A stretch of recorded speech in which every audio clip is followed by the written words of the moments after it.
celebrating the historic 75th staging of the world-famous Blue Water Classic.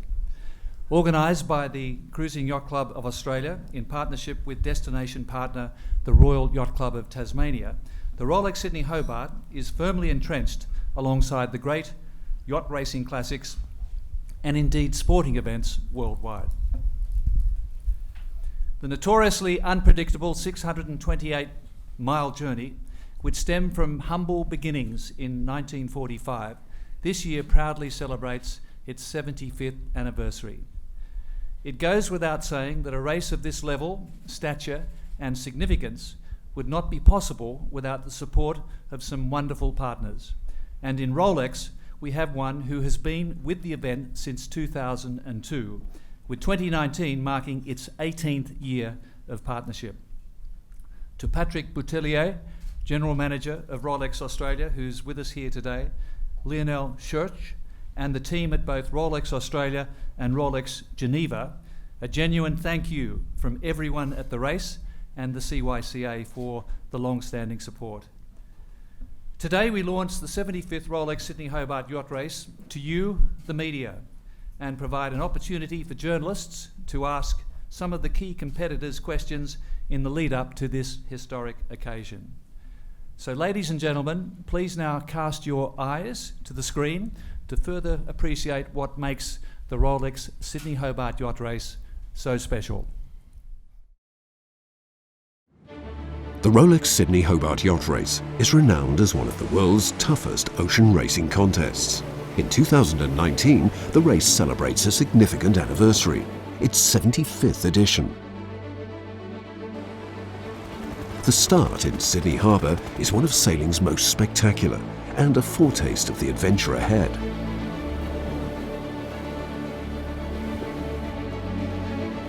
This year's fleet, an impressive 170 yachts, is a clear demonstration of enduring appeal.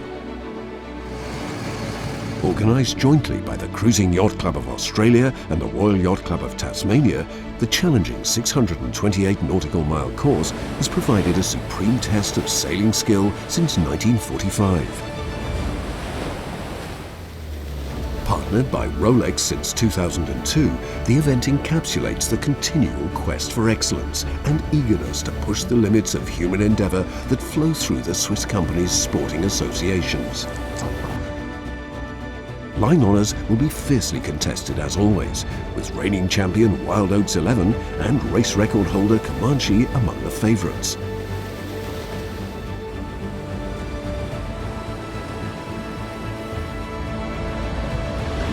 Even more intense will be the battle for the Tattersall Cup and the overall win on corrected time.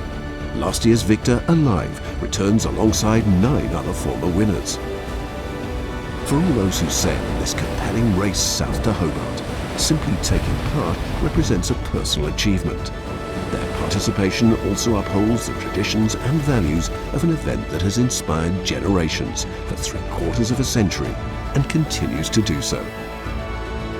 The Rolex Sydney Hobart is more than just a race. It is the guardian of yachting's most prized ideals. So ladies and gentlemen, I'd now like to introduce the Commodore of the Cruising Yacht Club of Australia, Paul Billingham, to extend a club welcome and also acknowledge the significance of this year's race. Paul.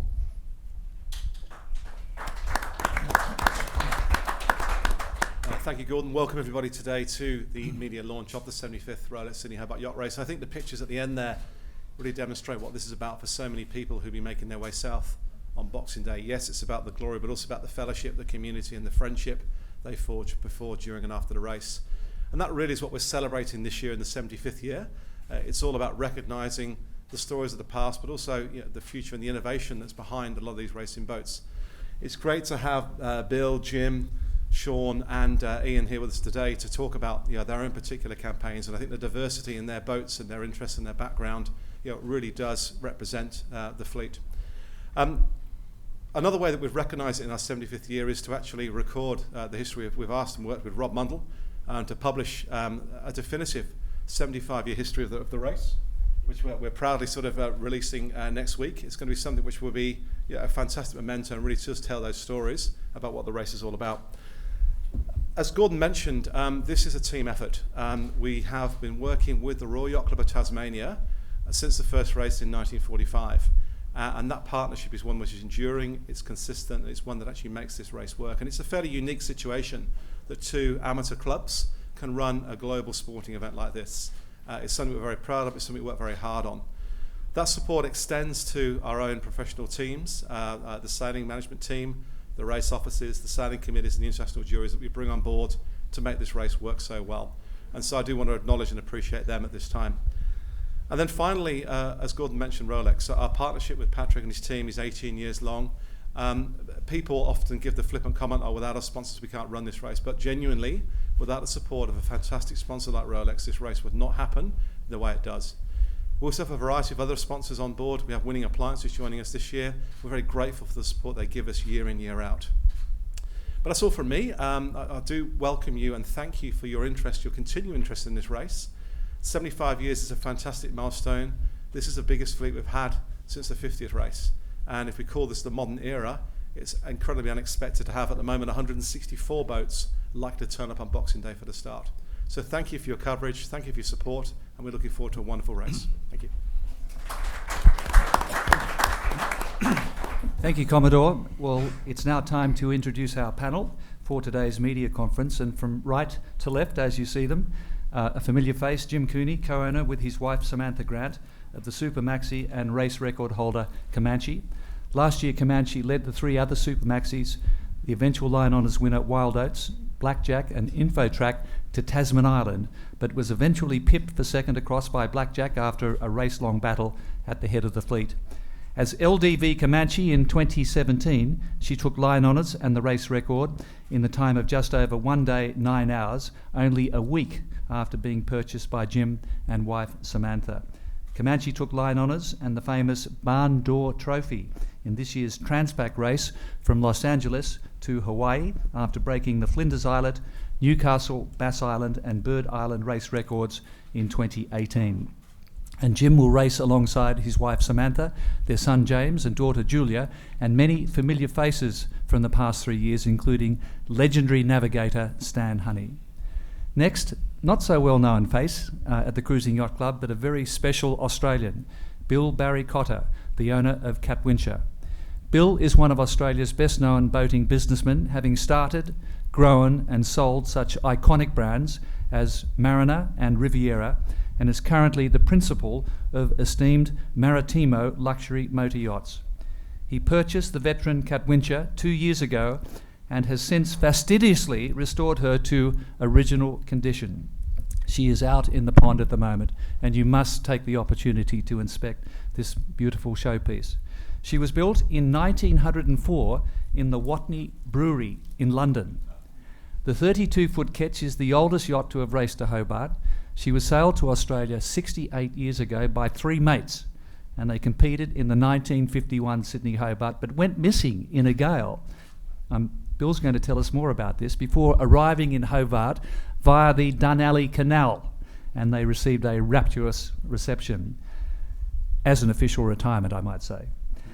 Next, Shawn Langman, owner of Naval Group. Shawn is the managing director of Noakes Group. Noakes are the naming rights partner for the Noakes Sydney Gold Coast Yacht Race, and Shawn is one of Australia's most versatile and celebrated offshore sailors. His 70-footer Naval Group will again carry the flags of Australia and France, with the emphasis being on collaboration and teamwork between the two countries. Noakes Group tendered for services to the French-owned defence business, Naval Group, and the boat was purchased by Noakes to facilitate the contract. She finished 11th over the line and 39th overall in last year's Rolex Sydney Hobart. But if the 2018 race for Naval Group was essentially a goodwill delivery exercise, this year is precisely the opposite. The renowned competitive instincts of Shawn are very much to the fore. A fully professional crew this year and extensive go-fast modifications. And finally, Ian Murray AM, tactician, Wild Oats 11. Ian is probably Australia's most famous sailor. He will again act as Wild Oats tactician in the 2019 Rolex Sydney Hobart Yacht Race. Wild Oats 11 is the reigning Line Honours champion, as mentioned, after a thrilling race-long battle with Blackjack, Comanche and Infotrack. The 2019 success celebrated Wild Oats 11's record 9th Lion Honours victory, an accomplishment destined to remain unchallenged. But a recent unscheduled nosedive in the Audi Centre Sydney Bluewater Point Score Cabbage Tree Island race has complicated Hobart preparations. So we'll be hearing a little more about that from Ian. But firstly, can I open up to you, Jim? The 2019 Rolex Sydney Hobart race, a milestone event. It's your 10th Sydney Hobart.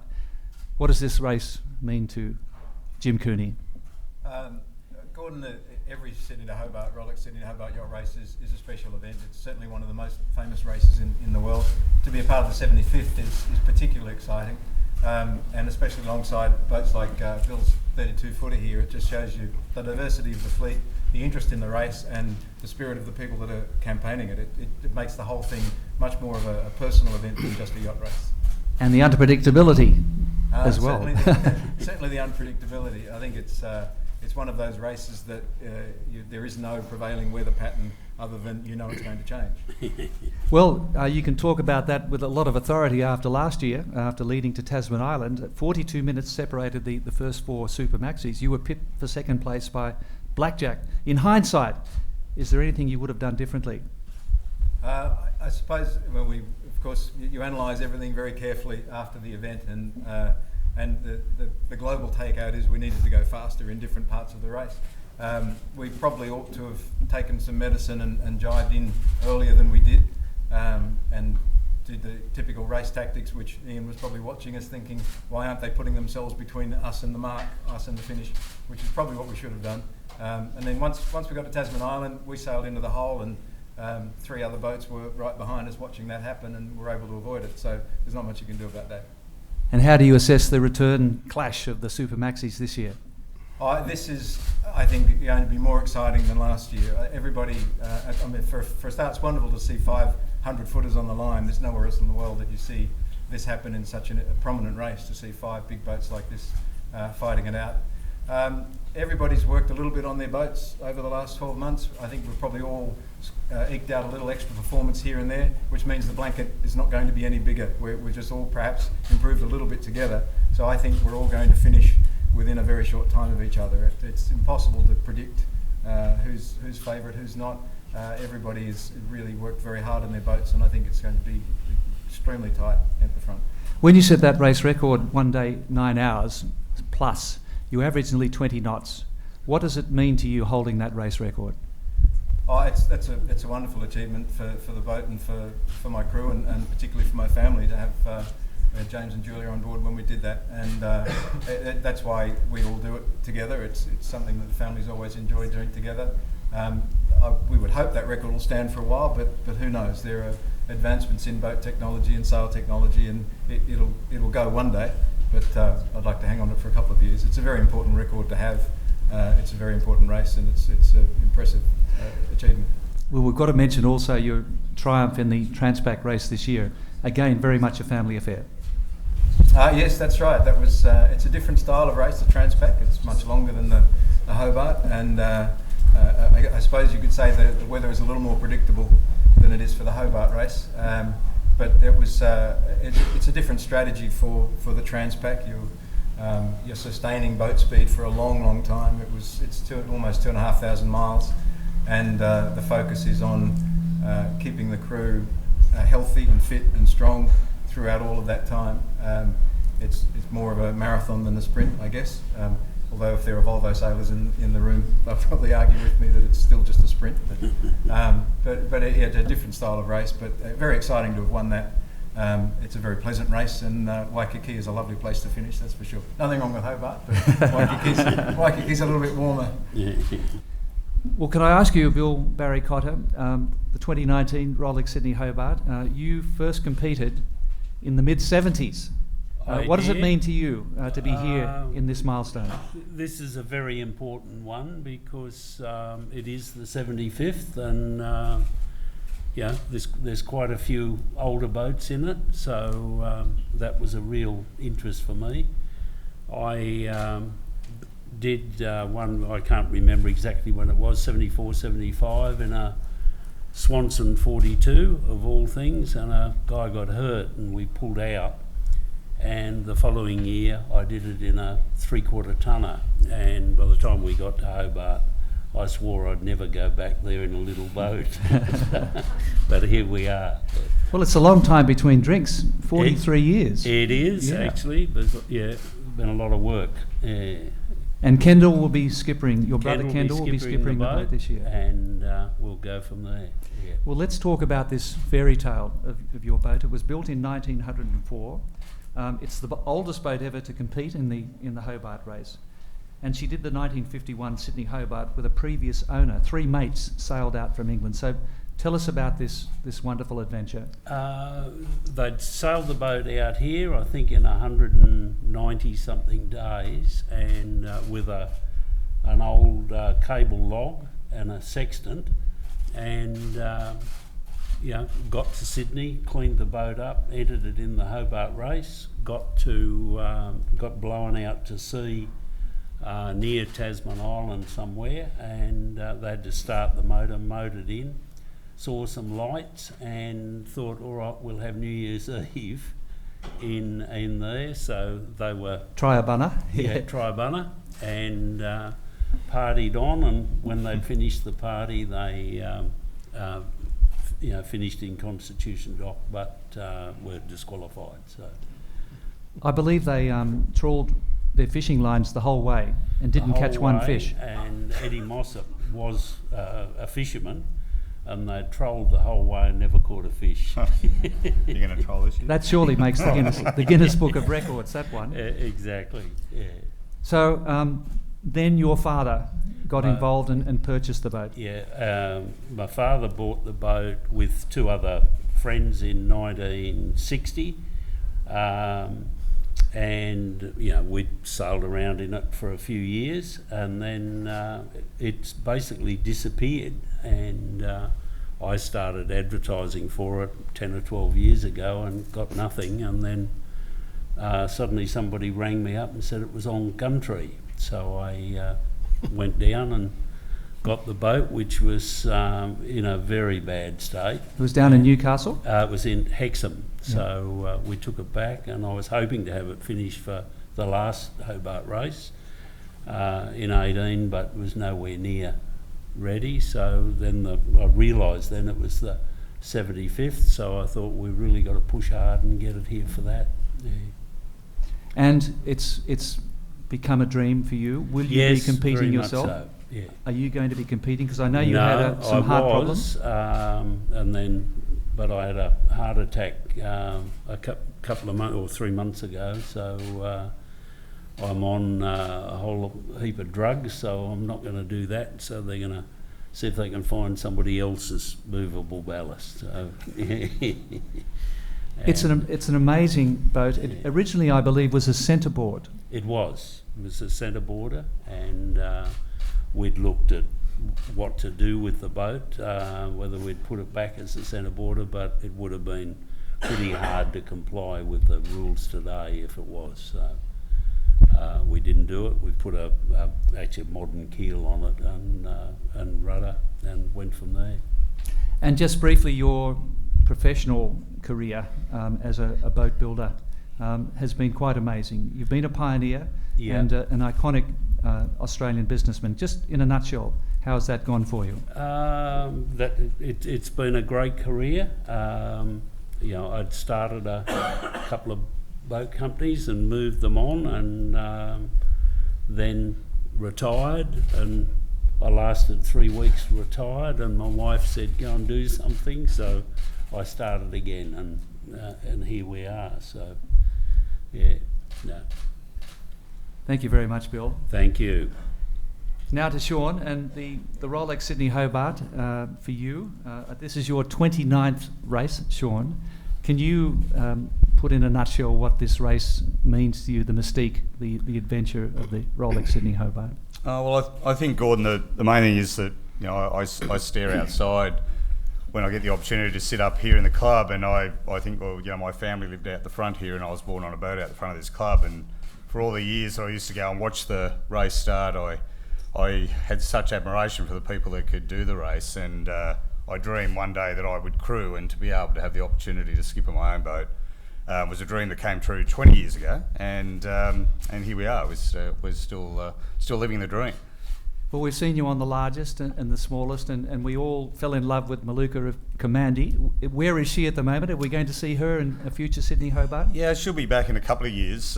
She won't get a record back now, unfortunately. So we were benching her for a few years to get a record back. But so yeah, look, it's fantastic seeing Bill's boat in the pond. It fills me full of excitement about actually joining the same ranks of the small old boats again. But she's actually down in Port Huon, having a nice time waiting for us. Well, you've come so close to overall wins and handicap wins and line honours victories. Is this your year? Look, we're looking at this year as an opportunity for the Tattersalls. It's a terrific race in that, as Jim pointed out, it has got a lot of variables. It gives a lot of opportunities. So we've looked at remoting Naval Group this year. We bought the boat last year to facilitate the collaboration between France and Australia to build our future submarine program. Pretty much stayed out of the limelight because we were facilitating that contract, and Naval Group were going through all the nuances of signing a very long contract with the Australian government. So we had 20 crew that were made up of Naval Group France and Naval Group Australia, and successfully competed in the race. My competitive instincts have taken over somewhat, and this year we decided to remode the boat and look at what they do in the defence industry, which is really a collaboration between several Australian boat building organisations, which has come together really well. Owning a business in the marine industry and then working with what you could be seen as your competitors has been an interesting association. So the boat's actually up in Newcastle at the moment. I'm going up this evening to pick it up from a yard that we built up there some years ago that the management team up there bought out from Noakes. So they've been doing a refit on the hull. McConaughey Boats have been doing the bowsprit. Williamson Engineering and JBC Yacht Engineering have been doing a lot of the engineering as well. So it's been a collaborative effort. It sounds like an Airbus. It's a bit of an construction, Airbus approach, taking a leaf out of the French book. And it's something that I have been learning by working with companies such as Naval Group. The collaboration between good companies that can be seen as competitors actually works very well. The end result works well. And did the Noakes Gold Coast race, what part is that going to play in your assault on this year's Sydney Hobart? So we requested the opportunity by Naval Group to actually sail the boat with a very small crew, just to test the waters. We still had 3 serving members of the Royal Australian Navy, a Rear Admiral mate of mine, and a few sub-lieutenants that came out with us. And we believe from the remoting of the boat, by having a very small crew, was beneficial. So the refit now has meant a few keel modifications, but moreover we're sailing with a professional crew of 10 plus 2 personnel from Naval Group, so 12 in total, which is quite a small number for a yacht of 70 feet in length. So we've fitted water ballast to the boat, and we believe that now we've remoded the boat that in different conditions we'll get the most out of the hull. And can we expect to see you in the Grinders Coffee Solus Big Boat Challenge on December 10? Certainly, that'll be our first hit out, just to see if our modifications have worked well, and hopefully we're not heading back to the shed, Gordon.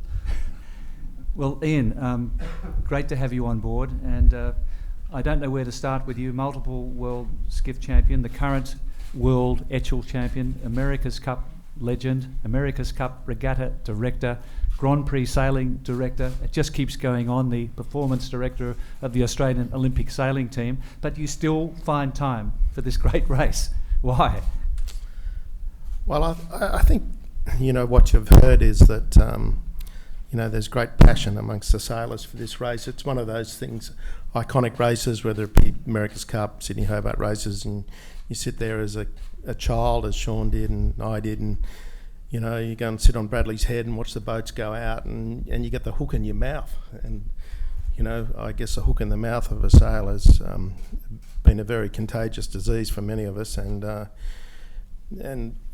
we end up consumed in the marine racing environment, and and we just keep coming back. You go back to 1977, my first event, English boat knockout, upside down, broken sails, seasick, broken fuel tank. It's like, as Peter Shipway was reminding you about Yeah, this today, which yeah, is he very nice reminds of me you, every yeah. time he sees me. But you know, you think you get to Hobart, like you're out in the middle of Bass Strait, and it's like, I'm going to die. You know, get me off this thing. And you get to Hobart, and an hour into Hobart, it's wonderful. When do we go again? Well, you have a wonderful bond with Rico, Mark Richards. It obviously goes back a long way. You've had some very extreme highs, but also some lows with Wild Oats 11. Is that the strength of your partnership with Rico? Well, I guess, you know, there's Rico and myself, the Oatley family, the boats, you know, myself and the Oatleys go back to the Oatley children, Sandy, Ian and Roz, sailing in Flying Ants together on Middle Harbour in 1968, so it's been a fairly enduring relationship. And Rico, you know, he joined the crew, he got involved in the America's Cup as a young upcomer from Pittwater and sort of came into the group that campaigned through the America's Cups and World Match Racing Circuit and moved on and, you know, he built Bob some boats down at Palm Beach and Rico was involved and it's just gone on from there. And you know, it's really within the Oatleys, it's been like a family and you know, and Rico and I are not part of the family, but we're close. And so it's been a very supportive relationship, I think, in many directions, that sort of has been a strong bond, you know, between, you know, not only Rico and I and the Oatley family, but really the whole crew of the whole boat. And a near disaster in the recent Cabbage Tree Island race. For those who aren't aware, could you take us through what happened? Yeah, so the Cabbage Tree Island race was a few weeks ago. Fairly strong southwesterly wind.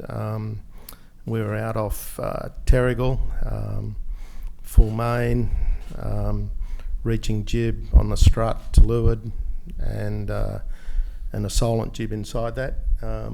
We were, you know, it was our trial race for the qualifying race for the Sydney to Hobart.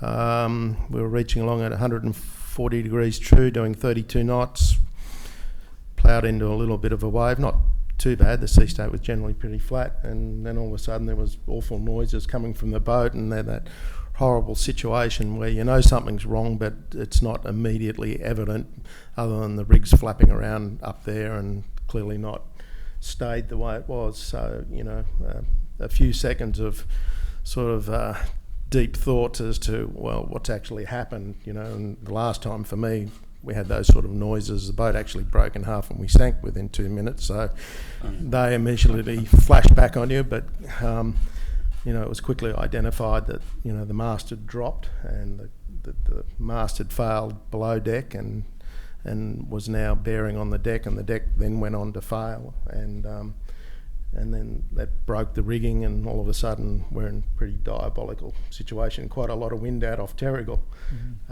So, you know, some miraculous way we managed to get the sails down and sail for another 40 miles to Newcastle on port tack and keep the rig hanging out of the boat so that, you know, we had enough good parts left to, you know, to save the day really.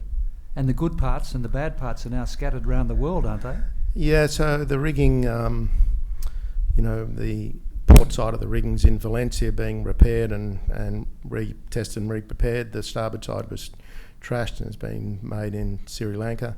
The new deck has been built for the boat, or partial deck at McConaughey's at Gosford, and it's being installed at Woolwich Dock, and the new lower mast section arrived yesterday and we'll be getting trial fitted up to the mast. So a lot of moving parts all around the world, but you know, there's a sort of there's a great support mechanism behind the boat and great supply system of all the parts that have, you know, just dropped everything to respond.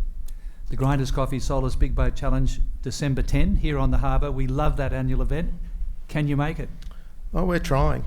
You know, look, the piece of paper says we can get it, but there's still a lot of parts got to arrive and a lot of bits and pieces have got to be fitted together and stuff, but that's our, you know, we're trying to get there. Well, there are some incredible stories that have come out of the conference this morning. I'm now going to throw it open to you, ladies and gentlemen of the media, for any questions you might have for our distinguished panel. So please raise your hand. Jim, Yes. last year you tried to convince your wife to go to Hobart. She did, but you got her on board this year? No, I did convince her DD last year. She was there on board. Was she? Yeah. So this, so she's promised that she's backing up again. And what about one of your sons, Alan, still involved? That's right. James will be doing this will be his 4th Hobart with me, and Julia, my daughter. Douglas is not yet 18, so he's in the wings next year for him. Douglas did the Transpac this year. Yeah, that's right. Doug was on board for the Transpac with James and Samantha. Stephen. Thank you. Sean, speaking of sons, you were really proud to have your son with you a couple of years back. Will he be with you this year? Yeah, Pete's joining us again this year. So this will be his 7th race. So I think he's going to catch up to me pretty quickly. Actually, he loves the race. He's ever since he was a toddler, he's always met us in Hobart until he got the opportunity to skip a Maluka when he turned 18. So no, Pete's definitely returning this year. And will he do what he's told? Because he won't be this year. He tells me these days in no uncertain terms. Jim, obviously we're sitting here hearing Ian's story and how the boat's sort of going. I mean, what's your reaction to that and how are you sort of feeling hearing what's going on? I've got every confidence in the Wild Oats team. As Ian said, they've been in the marine industry and the family has been associated with the boat and with the sailing game for such a long time that everybody is rallying around Oats and you know I'm very happy to see that. We're delighted to see Oats back on the line because I guess not surprising, we all loved Wild Oats too until about 2 years ago when I bought Comanche.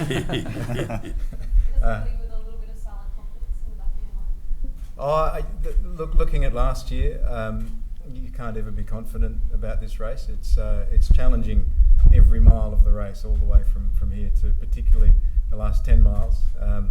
And we all know that Comanche likes a bit more breeze than the Derwent generally offers. So our goal is to be as far ahead as possible when we get to the Derwent, because there's another race that begins once you get to the Iron Pot. Sean, hi, how are you? If you can look back at this race, and I spoke to Roger Badham about this last year, do you feel that the weather conditions are changing, and how does that affect your approach to the race? Must be having the same conversations I've been having with Roger. When about 12 months ago we delivered our trimaran up to the Philippines and sailed through 2 typhoons, and I said to Roger at the time, I think we've got to relook at the global modelling because nothing seems to line up anymore, and that which is incredibly difficult for the weather routers, and because there are a lot of variables now. So hence, you know, we don't have anyone that owns a TP52 sitting in this panel this year, but generally we've been looking at the TP52s of the boats that are the best all-round performers for a race such as the Hobart race. So there is more opportunity now because the weather's a lot more different. So you know, certainly that's been our thinking to the approach to this race. You know, we got both ends of the spectrum of the super maxis on both ends of the table here that have both got their strengths and weaknesses. So in our area, to attempt to win the Tattersalls, we're trying to take all those vagaries out by having something with variable displacement that does something a bit different. So I think you need to look at the weather holistically, but you also need to be able to remode your boat for the conditions. So 2015 was a bit of a headbutt, as we remember. Do you think we're overdue for a bit of a hard blow? Oh, look, for our perspective, we're preparing for that, but I think anyone that's serious about the race prepares for bad conditions. And you know, it's interesting. I had a quick look at Bill's boat, and the ethos of her is the same as what we always did with Maluka. You're out there longer, so you need to be more prepared for worse conditions. And take your watch off is the best thing on the small boat. Just don't worry about when you're going to get there. I love the story about stopping off and going to the pub and then getting disqualified. That's fantastic. So it's really it's really a case of you can't over prepare, but you don't want to be too heavy. So that's where we're at. So each person weighs 250 kilos. It doesn't matter whether they're that size or dare I say this size. You know, that's how you do the equation. So yeah, hence the reason why we're sailing with less. Would you say it's even more of a lottery now, given the last 3 or 4 years? Any Look, I believe so, and look, fortunate enough that I sailed the event a lot of times and finished a lot of times, and you'll get to the middle of the paddock now and then, and someone will say, "Oh, is this bass straight?" And so we'll have some respect, because it can throw it up fairly quickly. So, are we overdue? Yes, statistically we're overdue. Will the fleet be prepared? Will Justine and her office will ensure that we are. She won't allow any of us to slip through the net, which is one of the things that's having such a fantastic sailing committee in the way that the club run the race, as far as safety goes, is just it's the best in the world. There's no doubt about that. Ian, how much pressure for you and the Wild Oats crew in light of recent events to make this a 10th week final? Look,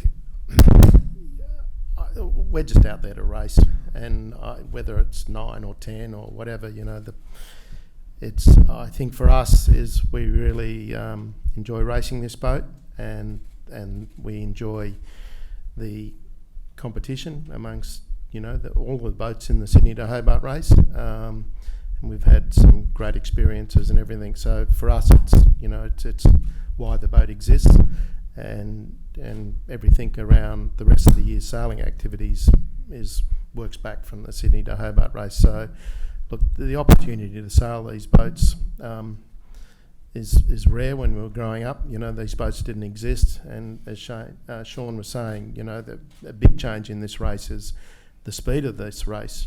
Just over one day now, whereas when we started and the little boats, we used to take 6-7 days getting in there before New Year's Eve. So the weather window we actually experience is much shorter.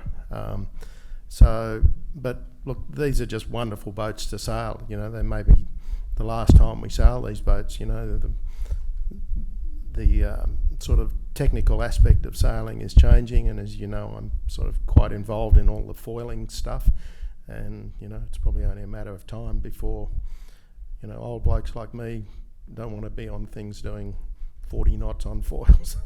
So to Hobart. So I'll make the most of the 75th. Could this be a blessing in disguise for you and the boat's crew, in that the boat's going to have, like grandfather's old axe, a new head and a new head? Look, the boat has been immaculately prepared for a long period of time. We're not 100% sure why the boat is broken. We're expecting, quite an engineering analysis of that over the next couple of days. Obviously, we've addressed a number of things that we think might have happened, and the boat, has always had the best of everything. It's always upgraded, great sails.